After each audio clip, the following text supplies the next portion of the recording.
আর ওই যে ভিতরে ঘরটা ওটাও কি ফাটিয়া মন্দির? ঠিক আছে, ভালো থাকেন।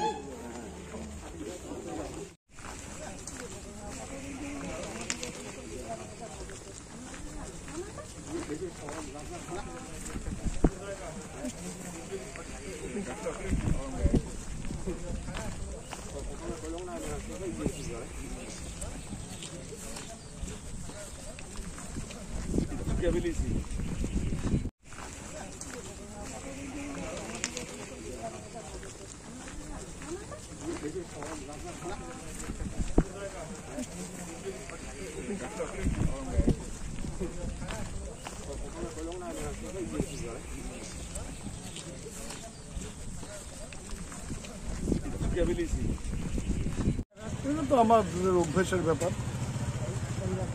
ভোট না ভোট, সমস্যা না সমস্যা, মানুষের সাথে যোগাযোগ রাখা। কেউ যেন কোনোদিনও বলতে না পারে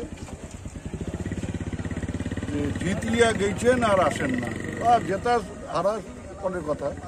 একটা রাজনীতির সাথে যুক্ত কোনো ব্যক্তি মানুষের সাথে যোগাযোগ রাখে না, এই যে অভিযোগটা, এটা একটা বড় লজ্জার ব্যাপার। সেটা যাতে আমাদের দিকে এই আঙুলটা কেউ তুলতে না পারে, তার জন্য আমরা প্রতিনিয়ত মানুষের সাথে যোগাযোগ রাখি। আমাদের সর্বস্তরের নেতা কর্মীরা এটাকে মেনে চলে।